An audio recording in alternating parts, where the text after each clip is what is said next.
This is massive. Loot boxes are gambling. That is pretty fucking big. Today we have one of the most important anti-loot box updates pretty much yet. What has happened? Well, the UK government has been asked to classify loot boxes as gambling by the parliamentary committee that we've been following over the last few months. Wow. What they recommend is major in its implications, wow. And today we're going to break it all down. It's about goddamn motherfucking time, isn't it? Like, we've been waiting on this for a while. Welcome back to another Industry Report, the series where we take a closer look at the biggest stories in gaming. Now, instead of the usual sub thing, I'm instead going to pimp out our Discord today. We launched it last week over on our other channel, and yeah, if you'd like to talk about this story in more depth, that's actually pretty much the perfect place to do it. So, Discord's down below. With that said, let's dive in. The recent UK scrutiny appears to have culminated with a new report presented to the UK Parliament following months of intensive parliamentary hearings with technology and gaming companies. The report compiled by the DCMS was published this week, and it comprises a whopping 81 pages of findings, concerns, and recommendations for further action on everything ranging from loot boxes to skin betting and shining. I want to ask you guys a question. Like, how many of those pages do you think that most of the people that voted on this read? How many of those pages do you guys think they read? I think they read one page. The cover, they're like, really? It's addictive? Shit, okay, wow. Put that down. Tell me no more. And that's it. The front page, yeah, the cover. RuneScape while it's at it. The stated goal of the Immersive and Addictive Technologies report is to, quote, build on the newly established principle of online harms by considering potential psychosocial and financial harms associated with the use of immersive technologies. It goes on to confirm that the undertaking of the report was motivated by the World Health Organization's formal designation of gaming disorder, as well as, quote, calls from gamers, academics, and clinicians for urgent action to better understand and address the condition. Yes, it seemingly isn't even a case where it's, you know, government types who have wanted this. They are actually citing annoyed consumers as to why they're doing this report. So that's fucking perfect, man. And I think the best part about it is, like, you know, like, people are so mad about them classifying the gaming addiction disorder, and now it ended up helping them get rid of loot boxes, at least over in the UK, maybe. You could be forgiven for maybe rolling your eyes during that last statement, but the very existence of this report is significant for a number of reasons. First of all, it's worth noting that this does not appear to be a malicious action undertaken by the government to interfere with gaming and to tell people where to spend their money. At least that's my read on it once actually going through it. Doesn't seem that way. On the contrary, the Immersive and Addictive Technologies report seemingly is a realization on the part of the House of Commons committee that something is deeply wrong here and that they think they need to do something to fix it. The UK government would be perfectly happy for the gaming industry to be self-regulating, not causing much of a fuss. But, well, they've been self-regulating right now to the extent where they're basically running bizarre casinos aimed at children. So that obviously has not worked out, and it's very sad that it's really got this far. So the DMCS committee recommended that Parliament legislate to formally classify loot boxes as a means of gambling, thus bringing them under the legislative umbrella of the 2005 Gambling Act and the various protective and regulatory devices present within it. It also wants to convince PEGI to take gambling systems such as loot boxes into account when it comes to classifying games and to raise the recommended age rating of some games as a result, as well as introducing a new... Did my tweet cause Parliament to do this? I mean, that's the question of the day. The way that I look at it, right, is that it got over 10,000 likes. We're basically making the laws over in the UK now. Okay, guys, we did this. We did this together. New games industry tax as a means for paying for all of that. Now, the latter part of that to me is quite worrying. I mean, would my company, who is making a premium narrative adventure game, have to pay a special tax because of the scummy actions of the likes of EA? If so, it could have a serious negative impact on companies who are making good games and are just not responsible for this problem arising. On this, I'm as equally dissatisfied with the likes of EA, though, who in many ways have forced the government's hand by refusing to take responsibility. But still, this new levy, if it was to actually be a thing, that could reduce the UK's competitiveness. After all, Southern Ireland is just a few miles down the road, and it only has a 12.5 corporation tax rate. Anyway, the Immersive and Addictive Technologies report certainly voices a lot of grievances, but for the purposes of our video today, we're going to hone in on two of them. Of course, loot boxes and random rewards / RNG. Loot boxes and microtransactions are really in the firing line for the duration of this report, which relies on a 2018 report from the Gambling Commission, which found that 31% of 11 to 16-year-olds have paid for loot boxes with real money. 31%? 31 motherfucking percent. That's like every 1 in 3 kids is getting their fucking parents' credit card. Ma. Need my loot box. Come on, come on, come on. You know, and like imagine dad who comes home, you know, from working in the fucking coal mine or the oil field all day. You know, he's dirty, he's got fucking calluses on his hands. He's got fucking, you know, like tar on his face. He comes home. He's like, son, what'd you do all day? He's like, Dad, I spent $200, dude. Look at this skin. Look at this skin on my gun. Oh my God, Dad, aren't you happy for me? Think about that dad, man. He'd be fucking pissed. Like, look at my Fortnite skins, Dad. As well as some testimonies from the public on their experiences with monetization in gaming. One member of public contacted the committee claiming that her adult son had ran up debts amounting to some £50,000 through purchasing microtransactions in RuneScape. His bank statements reveal that he spent £250 across 5 separate payments to Jagex, the company behind the successful online RPG, in one day, which is quite wild. The element of randomness inherent in loot boxes was also a serious cause for concern for the committee, as well as the discussion surrounding $50,000. The need for cooperation between the games industry and the relevant regulatory bodies is a clear theme running throughout this report. It states that it's critical that games companies behave in a responsible and transparent manner and are discouraged from exploiting information asymmetry. The committee states that the evidence shown to them confirms that RNG is a psychologically powerful design principle and that it mimics those techniques used by the wider gambling industry to attract and retain customers. The report lies in the work of B.F. Skinner, a 20th century American psychologist who claimed that people are neurologically hardwired to pull that metaphorical lever when there's only a chance of a reward rather than a guarantee of a reward. That's variable reinforcement schedule. It's 70,000. Like, no, it's $70,000. If that's because it was pounds, right? Holy fuck, man. That's actually that is. How do you spend that much money on RuneScape, man? At least spend it on WoW or something like. Why do you spend on RuneScape, dude? Like literally, like you can literally create. Like RuneScape is such a rudimentary game. You could create a dollar value. Each pixel he received in the game, you could probably equate that to a dollar value for this guy. That's how bad the graphics are in that game. And like you could literally narrow it down to the pixels that he has bought. This report emphasizes that while some games reveal the content of a loot box to the player before they decide whether or not to purchase it, that the contents of loot boxes are typically unknown at the point of purchase. Now, of course, Rocket League is one such game that has moved away from randomized rewards inside its loot crates. Since developer Psyonix was acquired by Epic Games, the decision was made to tell the player what would be in each loot box, whereas previously everything was randomized. Now, this decision reflects an earlier move made by Epic in Fortnite Save the World mode, where the daily loot box was updated to reveal its exact contents, and they also had a number of measures to prevent basically binge purchases of like 40 at once. Players could see what was in a box and buy it if they were happy enough, or they could just wait until the shop reset and a new box was added. Now this removes the apparently dangerous elements of pre-purchase randomization that the DCMS report claims is so beneficial. It's worth remembering though that Fortnite's Battle Royale mode has a storefront that offers items only for direct purchase with no random loot boxes, and that still earned Epic pretty much all the money in the world. It's also, of course, got a battle pass progressions. It's actually a really good point, because people think that you need to have these fucking loot boxes, and if you don't have the loot boxes, you're not going to be able to make any fucking money.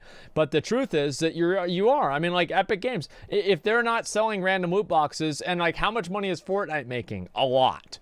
So, I mean, like if they can do it, anybody can fucking do it. Okay, it's still randomized and overpriced. I don't know. I don't play Fortnite enough, but that's just what he's saying, right? And if they don't have random rewards, I don't see why anybody else needs to have them, right? Fortnite is very clear proof that you don't need to do this. Blizzard with in-game items. Well, Blizzard, yeah. Blizzard, you buy the in-game items, you know what they're going to be. So there's nothing to really to worry about. You know what they're going to fucking be.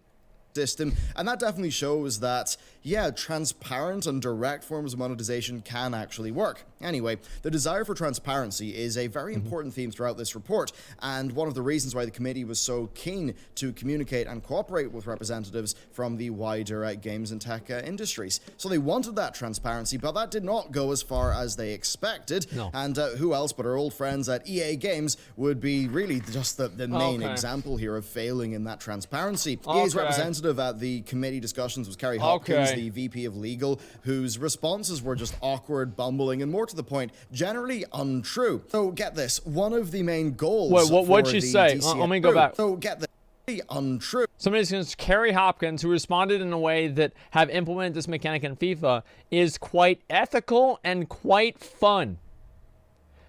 Quite ethical and quite fun. Surprise mechanics. Okay. So get this, sure. One of the main goals for the DCMS committee during their discussions with the wider industry was to get a working and informed idea of what constitutes a healthy amount of gaming from the average person. So they reached out to various companies in order to be enlightened, to get information in an honest enough manner. Now this move showed that the committee, at least to some extent, recognized their lack of experience in gaming and wanted to learn. After all, they could hardly be making recommendations against excessively long gaming sessions if they didn't really know what would be considered excessive. In their words, they wanted to establish average levels of engagement. EA were not playing ball with them, though, when it came to releasing player data for FIFA. Despite claiming earlier on in discussions that EA track player data as a means of improving live service games, Hopkins pulled a 180 and stated that EA don't track anything and they just couldn't provide any info to the committee. Which is not true. The committee bit back in this, stating, as the company EA has told us, it does record how long a player is connected to the game, and telemetry from in-game behavior over that period could give an indication of play. We reject... One sec, guys.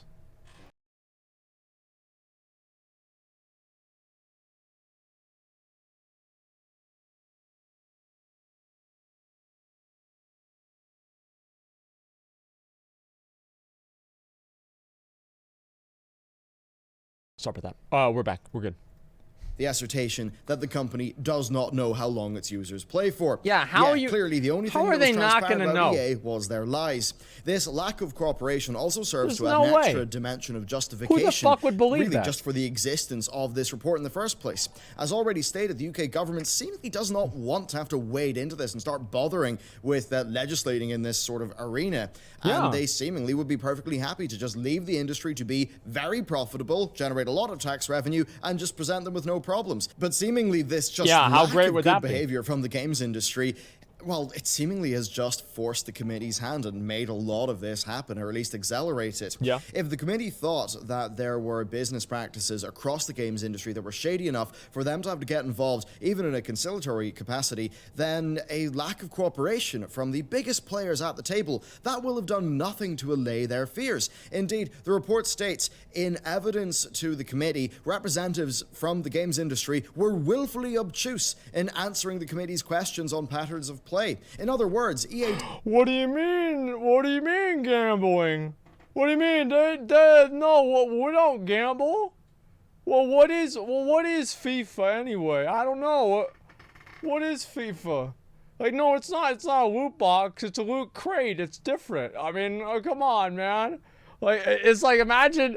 I wish I could fucking be there to see what their answers would be. That'd be so fucking funny. Did themselves and the industry in general no favors by shutting their mouths, by basically lying and misdirecting. They have done so much damage to gaming broadly because they just will not take responsibility for what they're doing, and they will not work in a reasonable fashion with this body. Finally, this leads us into the topic of regulation. The DCMS report confesses this, quote, "It is of serious concern that there simply is no effective system in place to keep children off age-restricted platforms and games. The reactive way in which platforms are dealing with this problem further highlights the problems of online industries rolling out products without considering or mitigating against their potential adverse effects on users." That's exactly the way it is with porn, right? I mean, like, anybody, it's like, oh, are you 18? Yeah, I'm 18. Okay, here's a titty. you know, and like that's literally it, you know, and there's nothing you're gonna do about that or anything like that. It's just like never gonna go away. I get that, like, obviously some people, you know, they're like, oh yeah, whatever. I obviously this is what it's gonna be. I don't think they're ever gonna get rid of it. The only way they can get rid of it is if they make it to where you can't buy them. That's the only way they're ever gonna make it not happen. That's a pretty serious thing for them to say. So the question is here, what can be done? Well, the final recommendation of the committee's report is that the government implement measures which would see loot boxes be regulated under the 2005 Gambling Act. On the topic of exposing children to loot boxes, the report states, we recommend that loot boxes that contain the element of chance should not be sold to children playing games, and instead in-game credits should be earned through rewards through playing the game. They shouldn't be sold at all.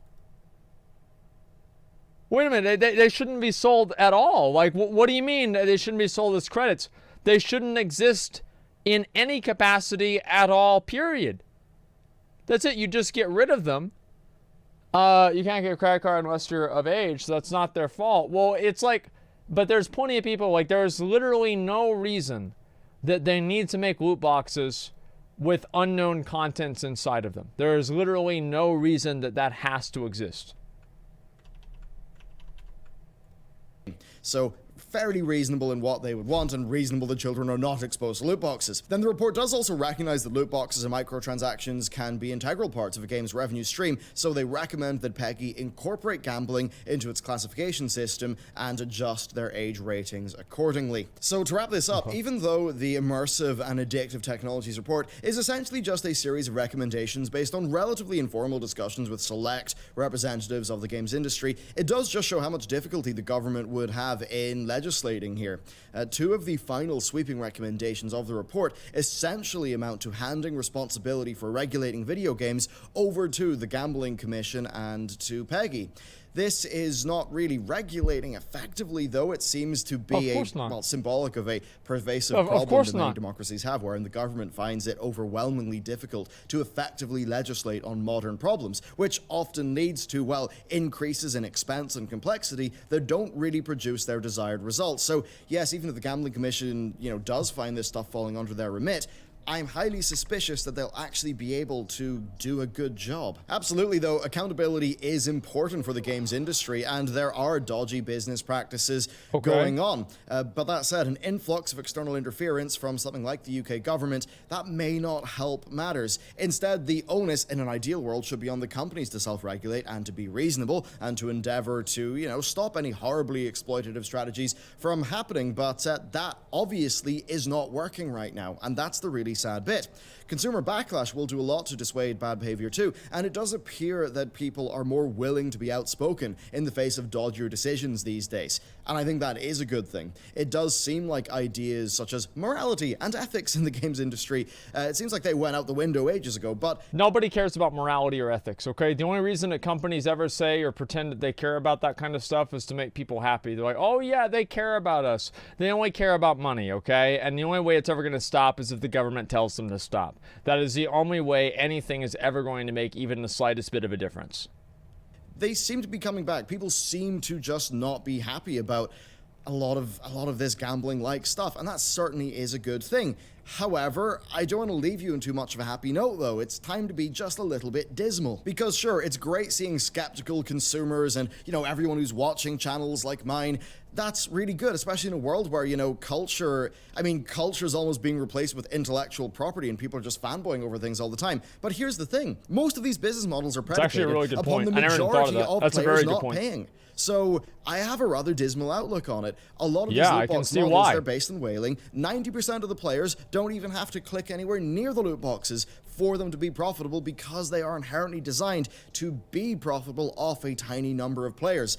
And that's really what makes me worry that the consumer backlash won't be enough to get the industry to self-regulate because, the industry is going to look at all of the backlashing consumers and think, yeah, well, they're not the people who are buying the loot boxes anyway, so why should we? Who cares about the backlash? Like, fuck that. Who cares? If people are buying them and you're making money, that's the only thing that really matters. Like, that's the way that they look at it. I can guarantee it.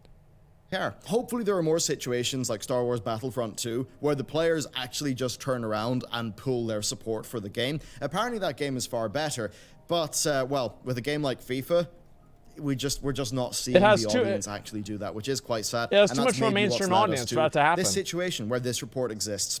Overall, I'd love to hear what you think should be done. What is your opinion on regulation? I'd love to hear down below. And if you'd like to discuss this further in a place that's a bit better than the YouTube comments, be sure to hit up our new Discord. It's a very shiny place, and I recommend it highly. Anyway, thank you very much for watching, and I'll see you next time. This is great. Obviously, it's good. I'm very happy they're making this change, and hopefully, this is going to be a, a step in the right direction. Now, will it be a step in the right direction? We'll see. So yeah, I mean, I've kind of changed my perspective on this, right? I used to be more okay with random loot boxes if it was a free game, right? Which is why I was okay with like Apex loot boxes, right? But now, like in retrospect and everything, like now that I have like more, I've thought about it more and I've thought about the issue more. I don't think that they need to exist at all. There's literally no reason why a random loot box needs to exist. They provide no value to the game. They do nothing that makes the game better. They're just purely negative, and there's nothing good about them. So there's no need to have random loot boxes in a game. The only need for random loot boxes is to simulate gambling. And is simulating gambling a good thing? Well, I don't think so.